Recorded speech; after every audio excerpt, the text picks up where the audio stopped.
I have a diary with me at all times and a pen with me. If I don't have access to a diary, I'll make a little slip and I'll write things down. And it's my experience that anything that gets written down will get done, including big life goals. I think if you can choose to be a role model whenever you're in doubt, you'll always do the right thing. You could be in a place where nobody's watching you and you may have self doubt. In that moment, you have to ask yourself, how will I exercise my choices as though I was a role model for other women watching me, other men watching me, other people watching me? Sometimes the smallest things you do, and you don't need to be a famous person, you don't need to be an influencer. In my final question at the Miss India pageant, all the 5 finalists asked one question, and the question was,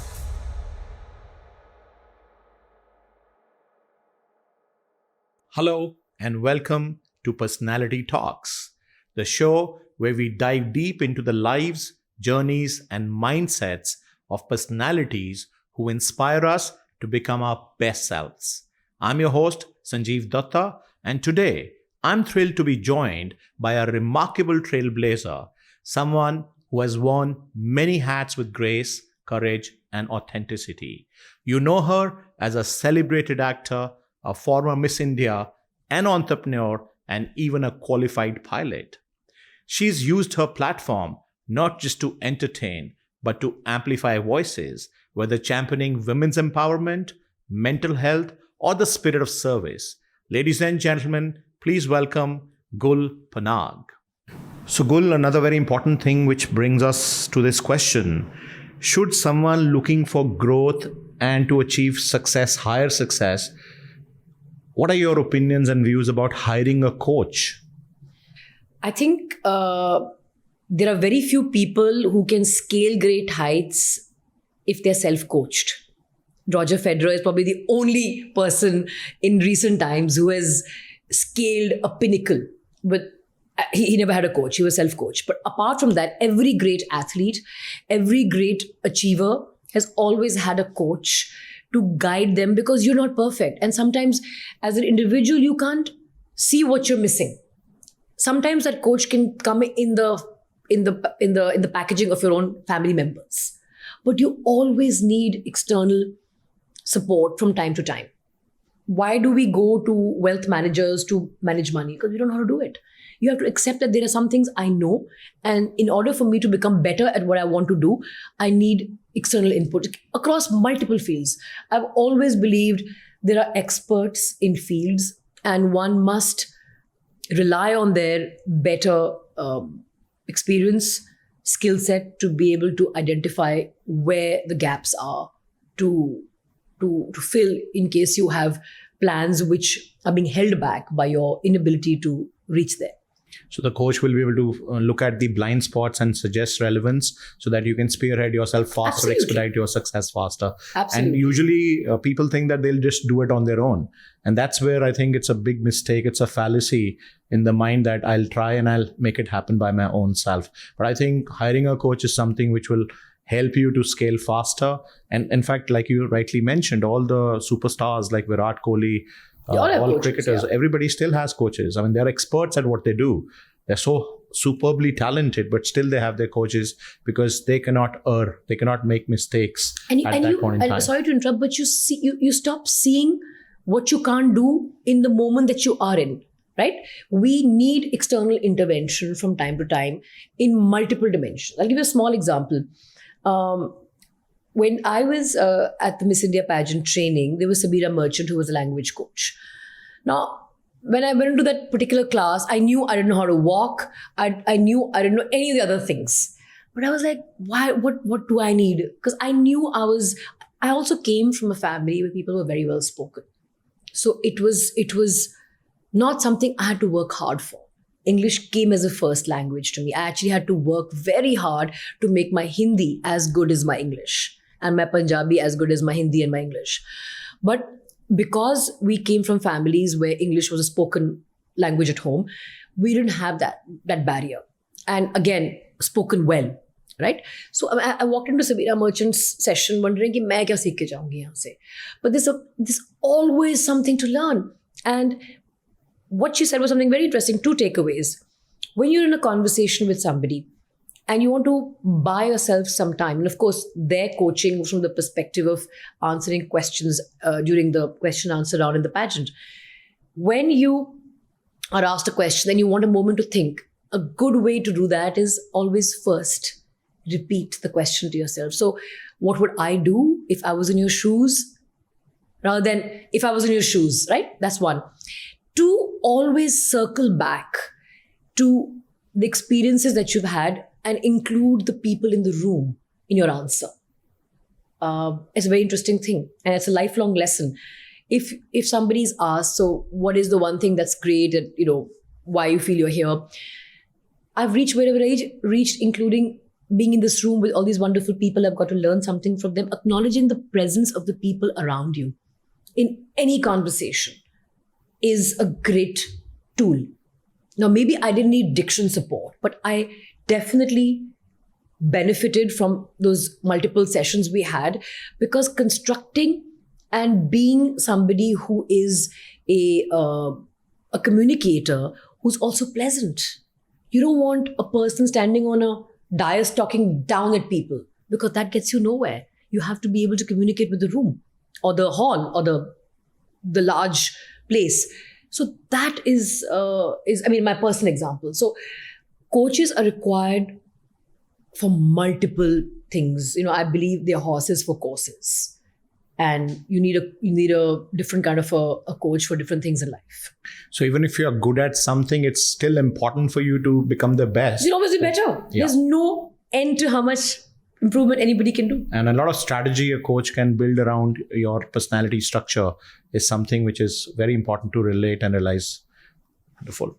All right. So according to you, is personality and personal development important, or whatever gets done is all destined to happen?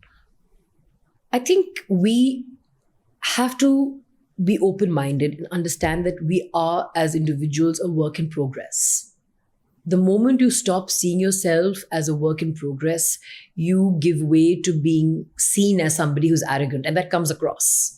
If you have all the answers, sometimes people have all the answers, but they're able to put up an act of making it look like they want to learn, which is good enough. When you reach a leadership position, that's how they're able to show that they're humble. They don't need to. If you're at the top of your game, you don't need to. But the trick of the trade is to appear to always want to learn and actually want to learn. And if you are able to understand that I'm a work in progress, I can always be better than what I was yesterday, as Ernest Hemingway said. There's no nobility and greatness in being better than your fellow man. Nobility and greatness is in being better than your former self. And when we fall off the wagon, when we're in the process of life and things go wrong, we have to be better than where we were yesterday. It's not about being better than what I was 20 years ago when I've had 20 years of work put in, and then some things have set me back for various reasons. So where you are in life today is not the same place as where you were 10 years ago and where you were 10 years before that. And the set of circumstances you will need to grow will be constantly different. I would say that understanding that you're a work in progress is extremely important, and never, ever, ever lose an opportunity to learn something new. Multiple times a day, at least once a day. And if you can go back to bed at night, just thinking, what is something I learned new today? I have a motto, which is every day is a new challenge for me. Something more to be done and something new to be achieved. Now, achievement isn't always about big milestones. Sometimes achievement can be, today I'm going to be efficient with my time. Today I'm going to be efficient with my to-do list. Today I'm going to be judicious with all the things I want to do. That is an achievement. And the importance of achievement as a booster for morale cannot be understated. Because when you achieve what you set out to do, it could be as simple as showing up somewhere on time, if that's something you struggle with. Or it could be eating right in an environment where it's so easy to eat wrong. It's an achievement. Achievements are big and small, but seeing the day as a series of achievements and seeing your problems as challenges is a way in which the problem becomes easier to handle. Because when it's a problem, it's a dead end. When it's a challenge, it's something you have to scale. And that's a perception issue. And if you can address that, you can scale anything, because you'll find a way around it, if not above it, then from the side or through it. But it's got to do with understanding that I'm up for the challenge. I can do this.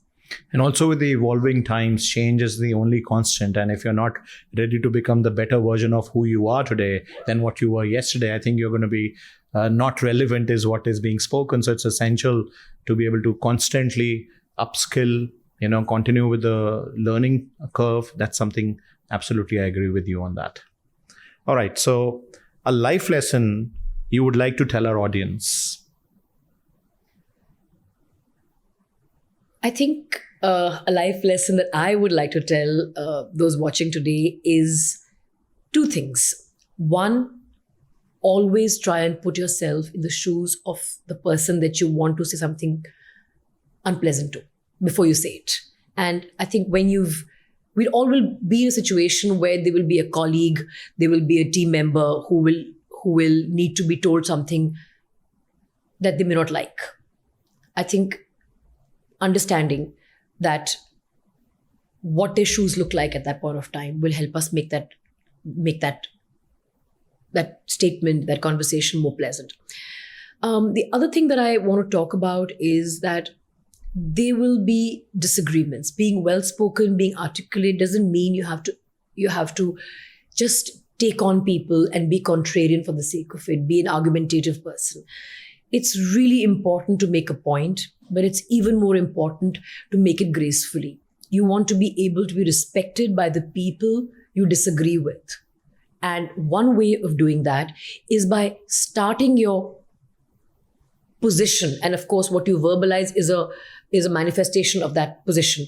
By starting your position with an open mind, being genuinely open. I mean, how many of us are really open-minded? Be open-minded, be flexible, and try and see things from the perspective of the person you disagree with first. Address it and then say what you want to say. The person you're disagreeing with feels acknowledged and validated. And then you're able to put your point across.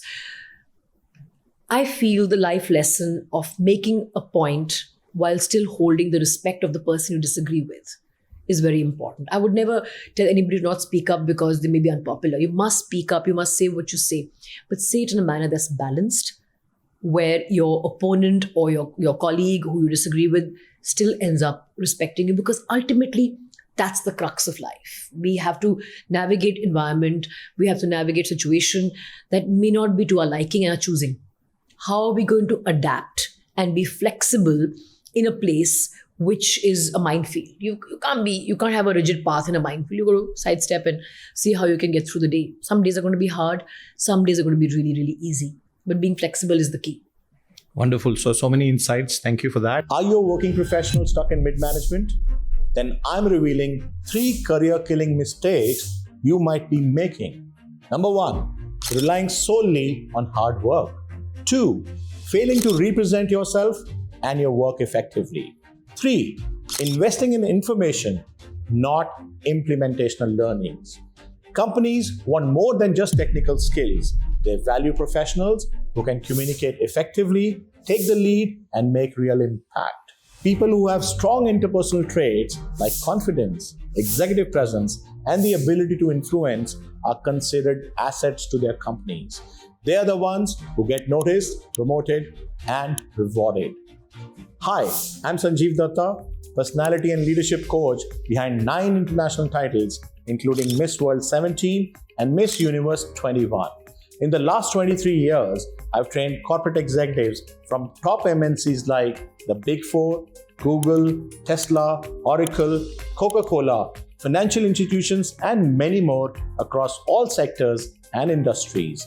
Now, I invite you to my 2-hour workshop called the Top 1% Leader, where I'll show you how to level up your personality to get a massive salary hike and promotions in your career. I've designed a unique theatrical action method that will help you to transform both inner and outer personality to gain respect, recognition, and compliments from your bosses and colleagues. If you're serious about growing in your career and become the next leader of the company, then you must join the Top 1% Leader Workshop. Click on the link, book your spot now. And also adding to it, with a little bit of my experience, is that effective communication is not just about what to say, it's about how to say. Absolutely. And that is a very important ingredient which you need to involve in and practice so that you can be an eloquent communicator, to be able to convince the room, convince people, and adjust and adapt to the situation. Effective communicator, something I want to, how you say it. So, and since you've been a coach to the beauty pageants as well, in my final question at the Miss India pageant, all of us, all the 5 finalists asked one question, same format as Miss Universe. And the question was, the Hillary Clinton, Bill Clinton and Monica Lewinsky affair was the highlight of the time. So we'd all thought about different angles, and my household was one which really encouraged debate and discussion on the dining table. So suddenly the question comes, if you were Chelsea Clinton, nobody had even thought about her. If you were Chelsea Clinton, what advice would you give your parents? And sir, believe you me, we all wrote the same answer because we had to write the answer. And I was a second last speaker to speak. They all said what had to be said. And there was the master of ceremonies of Mr. Kabir Bedi. He was holding the parchi on which we had written the answer. So I just said, as Chelsea Clinton, I would tell my parents to stick together, because ultimately the family is the most important unit in society. And that's pretty much what everybody said. But it's just how I said it that was more effective, not just to the 9 people there, but the live audience that just erupted with massive applause, because I was confident and I said it with conviction, saying that, look, if I were Chelsea Clinton, I would tell my parents to stick together, because after all, family is the most important unit in society. Wow. As a 19-year-old, I mean, it sometimes I'm also shocked that, how they managed to do it. But it's absolutely right. It's not sometimes what you say, but how you say it. Wonderful. So I call hesitation, shyness, reserved and held back approach a success killer. What is your opinion? I couldn't agree more. I think when you're unable to put out there what you want to do, what you want to say, and what you feel, the people who speak a lot more, they can potentially not give you an opportunity to speak. So being confident and being assertive are 2 very, very important qualities. Having said that, when it comes to being shy, I don't think being reserved is the same thing. There are people who will speak very little, but very effectively and in an incredible manner. So it's not always important to be the only person talking. It's really important to be a good listener as well, and speak when there is an opening to really make an effective point is also an extremely potent strategy, because it lets people think that they've got it all covered, especially in a combative environment. It could be in a room where there are multiple ideas being floated, especially in things like GDs, general discussion-based interviews. Just talking loudly and being this dominating person will get you noticed. But there could be 2 people like that. Then you may want somebody who, maybe the interviewers are looking for somebody who is more effective, but it also has the ability to listen. Well, of course, I'm not condoning being shy. Being shy is just shackling yourself. You have to unshackle yourself and be confident in your bearing in the manner in which you speak. But also speaking effectively involves listening very carefully. Absolutely. 50% of communication, effective communication, is active listening. And that's a very, very important ingredient. So you just don't have to speak every time. And another very big myth is that you speak through your mouth. Yes, you do. The words, the sounds come out from your mouth, but you speak through your entire body language. You speak through your eyes. You speak through your eyebrows, your expressiveness. So all that is something which you definitely have to be able to improve upon and use these 9 human interaction cues so that you can be an effective communicator and people will be able to give you attention and learn from what you're speaking. And that's where you create impression, impact, and influence. So very well put. Thank you for that. Impression, impact, influence, and inspiration. If you want to go 4 eyes. if you want to go to the great level, then inspire people. You must know how to inspire people. Wonderful. So what's the secret of your success? Some tips and tactics to become successful in life. Firstly, I want to start by saying success is relative. I think success is very subjective, right? And of course, when you're sitting for an exam, success is very clearly defined. Like you don't cross 35 as we did in CBSE, then you failed. Or if you're sitting for a competitive exam, then success is very easily defined. But there comes a stage in everybody's life when you have to begin to define what success means to you. Does success mean to you that you have to reach a certain position in your organization? That's fair. Does that mean that you have to have a certain work-life balance? That's fair. Does that mean that you have to have a certain financial target? That's fair. So I think everybody must have the unique ability to define their version of success. And that is intrinsically linked, sir, to the mental health that we spoke about. You can't chase somebody else's idea of success. And too many of us spend too much time chasing somebody else's idea of success. And that's something we have to be very, very careful of. It doesn't mean you're not ambitious, but you have to set your own path. You have to set your own goal and be comfortable with yourself, because ultimately you have to look at yourself in the mirror and you have to sleep with yourself at night. So getting to know yourself is really important. The one thing that I would want to say as, success mantra is being friends with yourself. You have to like yourself.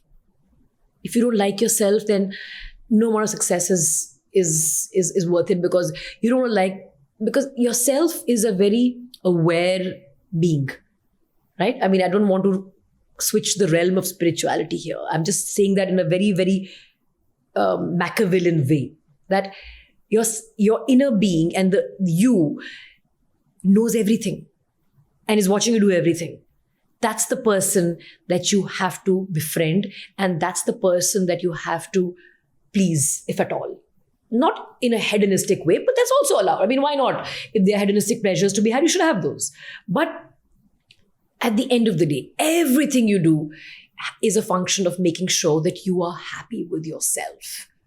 And that's the goal that you must move to in life. In every, regardless of what profession, you could be in the corporate world, you could be a lawyer, you could be an accountant, you could be an actor, you could be a pilot, you could be an astronaut. What is the success criteria that you have set for yourself? And is that one that you have set for yourself, or is it external? And if it's one that you have set for yourself, are you and your inner you in sync on that? I think this is it's a very lofty conversation, but it's really not. It's actually very practical. You need to have conversations with yourself. Another question related to this is, hard work is a mandate. But let's have a practical scenario here where executive A works very hard and is also super confident, versus executive B, who's just a hardworking person, highly talented again, but is not confident. Confident on a scale of confidence will be a 5 on 10. What, according to you, who do you think will expedite success and reach? I think it goes without saying that the person who's more confident and is able to show up and make that confidence visible in the way they conduct themselves. Because ultimately the executive who's doing what they're doing is doing that for the organization, and they report to somebody. And the person they report to must feel a sense of confidence in that person. You can't feel confident about a person who's not confident or not visibly confident. I want to inspire my leaders' confidence. I have to be confident as a leader of my team member that this person has it in him or her. If they're not able to exhibit that sense of confidence, then I'm not going to feel confident about their ability to do the job. Very well said. In fact, there's this statement which goes that people have confidence in confident people. Yeah, absolutely. Yeah. I didn't know that, but yeah, I completely agree. Wonderful. All right. So moving ahead, even achievers procrastinate. This is part of human nature. What strategies do you use to push through and keep moving forward? I'm an organized person. I make lots and lots of lists. I have a diary with me at all times and a pen with me. If I don't have access to a diary, I'll make a little slip and I'll write things down. And it's my experience that anything that gets written down will get done, including big life goals.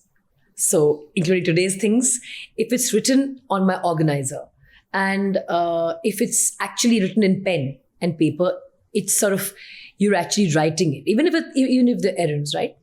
I have a virtual organizer as well, and I talk and it structures my day, AI-based tool. That's also great, but it makes mistakes because AI is still evolving. But writing things down is the first step. You can still procrastinate with writing things down. You can look at the list, but chances are, if you're procrastinating once you have a list, then you're doing structured procrastination. Structured procrastination is not doing one thing, but doing the other thing.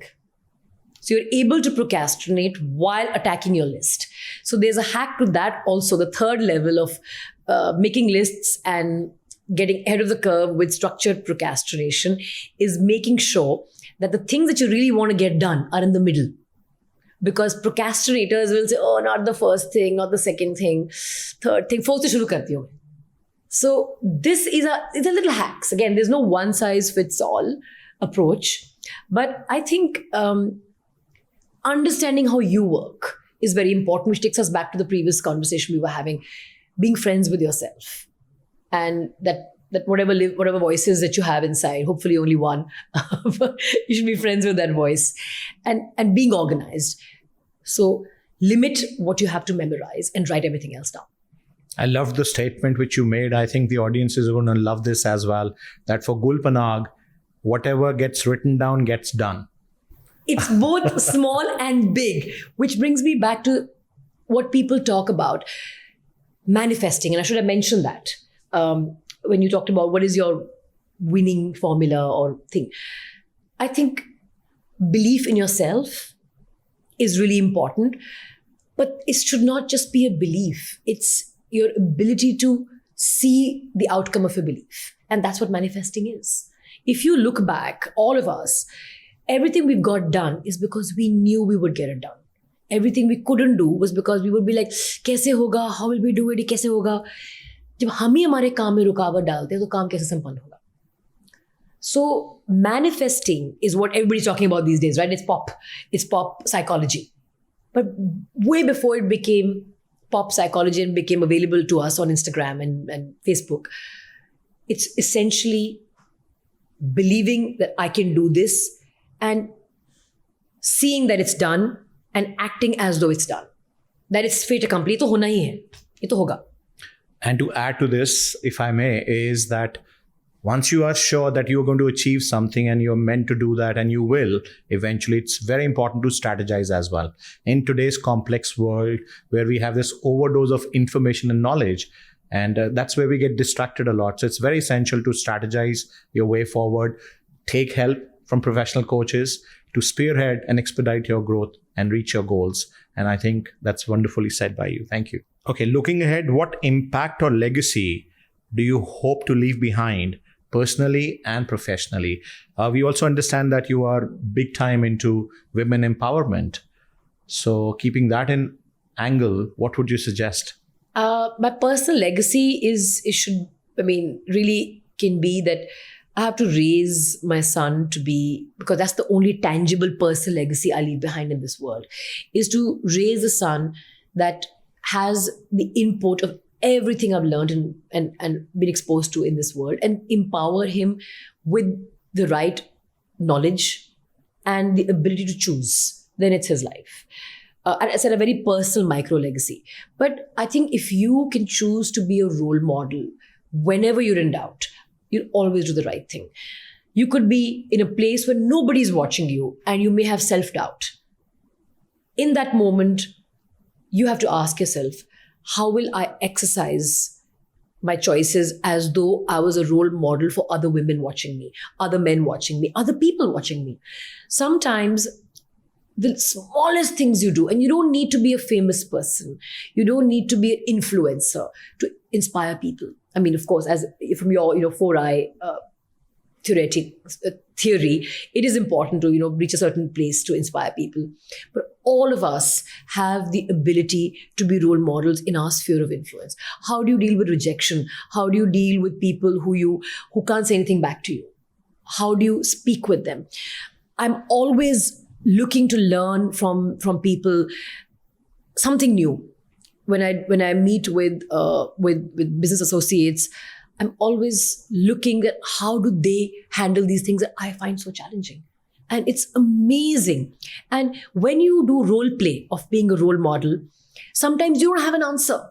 You're like, I don't know how to deal with this snafu. What am I going to do? And that's when you switch to your role model mode and say, how would X deal with this? And then that makes you respond to a situation in a better manner than your default setting. And then slowly your default setting becomes the better. So being a role model, all of us have the power to be role models, no matter who we are, because somebody is watching us. It could be a child, colleague, anything. And professionally, I think if I can, as a very simple, very small answer, my professional legacy should be remembered. I mean, for me, is that I should be remembered as a person who did the right thing, who stood for the right things, and impacted people's lives. It's very, very simple. And when it comes to women empowerment, or what we say, Mahila Sashактikaran, I think it's really demonstrating it's possible. We live in a country where so many different things are happening at the same time. It's almost like we're living across multiple millennials in our own country. There are women who are leading first world lives. Then there are women who are leading mid-century, mid-18th century lives. All of us as women who are privileged enough to be able to exercise choice and agency in our life have the ability to show the path for somebody else. I'll give you one very small example, and it can be very, very, very basic. I've been riding a motorcycle since I was in college. And I went to college in a very small town called Patiala. And I had I had the opportunity to ride a bike for some time. My cousin was traveling and he left his bike behind with us because he was posted somewhere. And I had to keep the engine running, and I used to ride the bike once in a while. And, it opens the eyes of so many girls who didn't even think that was possible. Now, you can ride a scooter without gears, or you can ride a motorcycle. It's not really that different. But you just, through a simple symbolic act sometimes, which you don't even realize the impact of, you were showing the way to somebody else. Knowing that she can do it, you're showing a path, something as basic and simple as riding a bike or doing something which you may think is normal for you because you come from privilege and you come from a place where you've had the ability to make the choices you've been able to make. Shows other people that this is possible. And when something is possible, you can dream it. But if somebody hasn't shown you it's possible, how can you dream it? So all of us, men and women, who have the ability to make our own life decisions, have a huge responsibility towards those who can't, because we're showing them what's possible. And that ultimately is empowerment. What is empowerment? That you're able to make the choices you want to make. You have the power to choose what you want to do with your life and things you want to do in your life. Absolutely. Does the role model have a role model? Various role models. I don't think one role model really cuts size, frankly. Your role models will change from time to time and from era to era. Obviously, we all grow up seeing our parents as our role models. And I've been really privileged and very lucky to have an intellectual giant as my father, who I learned so much from. He led from the front and always by example. He never taught me things he didn't do himself. So my whole focus in physical fitness comes from somebody who does it today. I mean, at 77, 76, he's still cycling 30, 35 kilometers a day. He didn't tell me, jao beta, exercise karke aao. The reason I was out running every day since the age of 15 was because he ran with me. So he wasn't one dad who would sit at home and say, "Jao daud kar aao." He went with me. And he wasn't somebody who said, "Be honest." He demonstrated honesty and retired at a very, very senior position, having just what he earned. And, so what I'm trying to simply say is, all of us want to tell our kids that, listen, be honest, be upright, do this, but how much of that are we doing ourselves? Because children are so impressionable. And I was so privileged that the most fundamental pillars of my life were shaped by people who demonstrated them rather than told me to do them, right? So both my parents, my mother has been a pillar of strength in the family, held family together during times when, other families would perhaps have fallen apart. Absolute strong person, but also strength with softness and kindness, which is a very difficult thing to do. You can either be strong and unpleasant, or you can be strong and be really, really soft and make sure that your strength is not necessarily visible. And that's very hard. It's very easy to show strength. How do you keep that strength hidden? Over time, a lot of people in the workplace, so many mentors that I have had the opportunity to work with, 2 or 3 people that I would really like to single out in my present journey where I am at today. Again, too many role models to name over the years. When struggling with how to respond to a situation, which is tricky for me, knowing that Gul's response will probably be not the right response, I always think of my cousin Simran, who is just amazing. She can say things in a fantastic way. So I'll just try and say, how would she say it? In work environments, very inspirational people, Deep Kalra, who founded Make My Trip, so ahead of his time, such a large-hearted, incredible leader. I'm meeting him after this on my way back. Phenomenal human being. I mean, such a mentor to have. Another person who I'm deeply inspired by and who I consider a personal role model is Dr. Goenka. He is currently the chairman of InSpace, which is India's nodal space agency under which private and governmental space program rests. What an incredible human being. And strength and leadership from the front, not like trying to impose it from above, right? So what I'm trying to illustrate is, some of these may be recognizable to certain people. Others will not probably register because they're not Shah Rukh Khan. But what I'm trying to simply illustrate is that at different times in our life, we're inspired by different people. For me, today has been a very, very inspirational day. I mean, I'm so inspired by your journey, how much you've achieved, and yet you've set new goals. It just shows that every day is a new challenge, something more to be done, some new height to be scaled. You don't have to be doing what you're doing because, as you said, you could have retired and played golf, since you live very close to the golf course road and all golf course, right? So it's every day there is an opportunity for inspiration. What's your success mantra, one habit or mindset shift that's been your secret ingredient? Again, it changes from time to time, but off late, it is just practicing gratitude. SOS and as a practice. So something is really overwhelming me and troubling me. I'll just hit pause and in that moment think, what are the 5 things I'm grateful for? And when you start counting, you realize you have so much. I mean, the smallest things we take for granted are things we have to be grateful for. So that, and again, seeing every day as a challenge, not as a problem. The moment you see it as a problem, it's a block. A challenge is an obstacle to be scaled. Solution to be provided. A solution to be found. The problem is the problem away. It's the mindset is a problem if that's the way we look at it. And problems are part of the journey called life. I mean, you're not always going to have fair weather. You're not going to have fair water. They say a ship is the safest in the harbor, but that's not what ships are built for. It's going to have storms. That's life. It's not going to be smooth sailing. It's not going to be fair weather flying. You've got to find, that's what life is. Look at us, we're still hunter-gatherers. Right? One day we would be eaten, other days we'd be eating. You are fighting for your life every single day. We've got too comfortable to have to say these things in a podcast. Imagine 15,000 years ago, this was how we were living. We didn't know what was going to happen the next moment. And genetically, we're still there. Our body mechanisms, our cortisol responses, our fight, flight responses are the same. But just now they're in what we think are controlled environments. Actually, nothing's in our control. We have to go with the flow. It's an adventure every single day. Amazing. That's a wonderful answer to inspire. I'm also feeling quite inspired by that answer. A lot of energy in that answer. Thank Very you. well done. Thank you for that. Okay.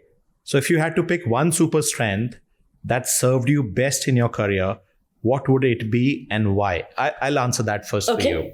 That you're a versatile person. You're a person who looks at solutions more than the problems. You understand that problems are part and parcel. And that mindset of high achiever mindset that I am going to face it. I'm going to go ahead and I'm going to ensure that I find my success. If not here, learn from it, maybe somewhere else. But I am maneuvering myself towards heights. I think you've said it very well, but I do have down days.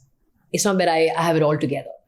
But I have the inner me that talks to me, gets me out of those days. So I do have days, and sometimes it could be an hour or 2 or 3 or 4, but I have the ability to tell myself, you're going down a hole, stop it right now. So the inner me and I are really good friends. And it's taken a really long time to reach that space. So I also get triggered. I also have huge days where I'm feeling awful. I write it down. I talk to myself. And it's important to, again, watch yourself from the outside and say, what are you doing? What is this behavior? Why are you thinking like this? You're better than this. And that ability to self-talk my way out of a hole is a acquired. I also would like to add to this in a manner of speaking is that self-talk and more than that, the self-promise with yourself, with your own self, like you said, you're the best friend for yourself first. And that promises which you make yourself, for that you have to get back to your normal self. And that's something I think that really gives you that power, that feel, that belief that, oh, I have to bounce back now, or what I want to achieve, what I want to create, and where I want to take my life for to. You. Ultimately for you, Yes, right? yes. For the little younger you who had all these dreams. You can't crash and burn because some small little sort of obstacle came your way. I mean, look at the person you were like at 20 or at 15. So many dreams. That's the person you owe it all to. Absolutely, yes. All right, so a lot of strengths we've spoken about now. Now's a question. What's one weakness you are currently working on strengthening? And one that has cost you opportunities in the past? That's an easy one. I'm not much of a people person. So again, we've spoken about this briefly earlier, but I tend to be very friendly, but I don't engage as much. My friend circle is very, very small, which is very contrarian for most people because they assume that I'll be very friendly with many people and have lots of friends. I don't make the effort. In the modern world, it's called networking. Again, we spoke about it. Showing up for people, in support of people, standing by people is one part of it. But actively networking and being a people person is another part of it. Obliging the request that one typically turns down because there's nothing in it for you. In some capacity of sanity. I mean, you can't just oblige anything and everything. But being more people oriented, and yes, for sure, it's cost me opportunities because the film industry, the media industry and entrepreneurship is networking. You don't lose an opportunity to meet people because you don't know where that opportunity lies that you would have missed if you hadn't bothered to make that one time for a cup of coffee. Yesterday, and the greatest people, the greatest founders that I know in my entrepreneurial journey are the ones who make time. I want to talk about Anupam, who's the founder of Rev. It's a business we were setting up 2 years ago. I don't know him from Adam. I picked up the phone and it's becoming an entrepreneurship podcast. You should do that one as well. I picked up the phone and said, I got your number from somebody. Would you have time to meet for a cup of coffee? Yes. The old ghoul would never have done that 10 years ago. I would never meet somebody for no reason. But these guys are constantly giving back. You call Deep Kalra and say, Deep, would you have a moment to talk to me about something? Yes. Come over. Let's have a cup of coffee. Now that is the power of giving back. Yesterday, I was in my session with the working executives, the top line working executives. And so I learned this framework, one gentleman. So we're talking about what are the habits through which you sort of create a negative impact on your career. And so this gentleman comes up with this, I've forgotten his name. And he says that there are 3 kinds of leadership, which each and every person who's growth oriented needs to adhere to. Number 1 is the personal leadership. about you. It's all about you, the way you interact, the way you would like to take yourself forward, the initiative, so it's all about you, the personal leadership, leading thyself. Number 2 is people leadership, which is to meet people, talk with people, discuss with people, learn from people, understand how they perceive things, what are their perspectives. So it's people leadership, how to connect with higher stakeholders. That's very, very essential to be able to do in terms of career growth, is what he spoke about. And number 3 is the business leadership. What is that? What you're doing is how much impact is it creating in terms for the organizational growth? That could be something like your personal growth, that could be organizational growth, that could be profits. So how much exactly what you work at, how much is it adding up to the business growth is a What's very the important. delta? Yes, please. So it's very important to be able to realize that. And so these are 3 spaces, 3 leagues of leadership that you need to be able to operate in at a 8 on 10 scale, at least. Wow, it's a tall order. Yeah, so that's how people become successful. So that is, if you like to call it a mantra. I mean, I learned it yesterday. I should write a book. You should write a book. I think you should write No, one. you should write a book together. What I do is I train people, so probably I have It's there in your course material as well. I'm sure you have. Yes, lots written, of it. Yeah, Yeah. so then. But I also learn a lot from my students. That's something I learn from people. I have this ability to be able to learn whatever new they bring to the table, because your perspective, your perception, your intelligence, you get fixated. Sure. So it's an echo chamber after a while. You need to be versatile. You need to be dynamic. You need to try something different and new. So that change management is something which you can adhere to. Change management. Very interesting. And otherwise, you get stuck with your own thoughts, and that's where the narcissistic traits start to emanate, and you start to become that person that whatever I think, whatever I do is I right. me myself. Yes, please. And whatever else anybody says is something which I'm not bothered or concerned with. And then you get into that shell confinement, and that's where you start to lead a recluse's life. And that's where, the success barometer drops, and then you wonder why it happened. Very interesting. All right, so we are now into a rapid fire. Okay. It's quite interesting. It's personality based and a few of the temperaments. You just have to answer which one you would like to choose, and maybe a little bit of a line to be able to exemplify that. So introvert or extrovert, who are you? Visibly extrovert for sure, because I talk a lot, but I'm somebody who really also seeks me time alone. So I think I'm somewhere between a extrovert who's also slightly an introvert. So ambivert is where you belong. Oh yes, ambivert. Of course, I read that Yes, somewhere. please. Wonderful.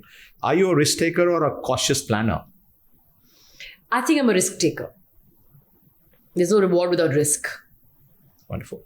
Heart-led, that is more of empathetic, or head-led, more of analytical? I like to think I'm actually analytical and mind-led, but I find that a lot of my mind decisions get tempered by how I feel about the situation as well. So gut instinct or heart comes into the picture. So there's no either or. I start off one way, but I end up usually I start off with mind and sort of analytical, but then I end up bringing in a heart element as well into it. So emotions also play a big role in your life. Wonderful. Spontaneous decision maker or meticulous scheduler? Again, both. I have a lot of room for spontaneity. And I find that when I let go of spontaneity is when I lose my mojo. So I'm a very structured planner, and I'm a schedule maintainer, but I like to also leave a bit of maneuverability in my schedule for spontaneity. For it could be something as spontaneous as packing up for the day and then be like, let's go for a movie, or it could be movie night is planned. It could be something like that. Leader who delegates or doer who dives in? I believe in delegate or die. I mean, you can't do it all. You just cannot do it all. You've got to delegate and then be prepared for a little bit of collateral damage. It's going to happen. And then we try and delegate and expect perfection. It's not going to happen. So I've made my peace with delegation, and I've also made my peace that it will not be at 100% that I would have done it myself as. And I'm okay with that. It took a long time to get there. All right, so this I'm adding from my side, and that is 4-wheeler or a 2-wheeler? If I had to come here looking presentable, definitely a 4-wheeler. But if I had to meet you for a cup of coffee, then a 2-wheeler. Wonderful. Now it's my turn to ask some Yes, please. questions. I'm just left with You have one. some more? Okay, you have one more Just question. one more. And I think that's yes. How would you describe the difference between a top 1% leader and an average person in terms of mindset, habits, or approach? The top 1% person is flexible. They're not rigid. So they're always open to new ideas because you don't know where that kicker is going to come from. So A, they're flexible. B, they are also empathetic, because being able to sense how the team is responding, how your people who are part of your leadership ecosystem are responding is, and again, this is a quality Tom Cruise has. You know, when he's on a set, he's like that. He takes the whole team along with him. Shah Rukh is like that also. So it doesn't necessarily only employ to some. It doesn't necessarily only affect, say, leadership corporate world, but even in unstructured, chaotic environment like movie making. So they're empathetic, they're flexible, they're open to new ideas, and they work harder than anyone else. I mean, that 1% is just ready to relearn, unlearn, relearn, and they have the capacity to outdo everybody around them in terms of the amount of work that needs to be done. These three things: empathy, flexibility, and ability to outwork everybody in the picture. And reinvent themselves and their approach. But that comes from flexibility. Yes, please. If you're like Absolutely, rigid, कि मैं तो ऐसे ही हूँ, मैं तो ऐसा ही हूँ, कुछ नहीं होने वाला. You've got to constantly be flexible. You don't know what's going to happen. I mean, look at what the pandemic did to the world. Those who were able to be flexible, reinvent, reposition, reimagine. And that's who we were as hunter-gatherers. Today we are here because berry season is there. Tomorrow we'll go somewhere else because berry khatam ho gayi yahan ki. We have to move. We get attached, we put our roots down, and then that puts us into comfort zones. That's not who we are. We are hunter-gatherers. We hunt and we gather and we move. That's what we were for thousands and thousands of years before we became settlers. And we've only been settlers for 12,500 years. That's nothing. Also, that Charles Darwin's theory has a new meaning. It's not anymore about the survival of the fittest. It is about the survival of the ones who adapt. The domestic dog, it adapted to us. And the ones that didn't adapt didn't make it, because as prey finished, because our dogs came from the wolf family, as prey finished because the humans and the wolves were competing with the same prey. As that finished, dogs began adapting. And of course, it's a very simplistic, shallow thing that I'm pointing out. We all have dogs in our part of our life, whether we like it or not. Either they're our pets or they hang around all over the place because they've adapted. They've come and they've made themselves survive. Wolves have not survived. I mean, there are now very, very few wolves left in the wild. The ones that adapted became dogs. The ones that couldn't are not there anymore. So adaptation is a super ability of your personality that you must All of sure. us. Yes, please. What the kind of unearthing we have been able to do from your personality is something a lot of people are going to learn. In fact, lakhs of them out there, they're going to be inspired by you. So thank you for that inspiration. Thank you for having me on this. It's a Thank you, pleasure. sir. Thank you so much. And God bless you. Thank you. And we look forward to see you soon Yes. in our next initiative. Absolutely. Thank All you. right. All right. So it's a yo. Oh, yes. We always end with a yo. It's a yo. Okay. How is it? Okay. Like Yeah. this. This is a yo, everyone. Awesome. Great. If you want to develop an irresistible personality and get promoted to leadership roles, you can register for my Top 1% Leader workshop just by clicking the link below, and I will show you how to do that.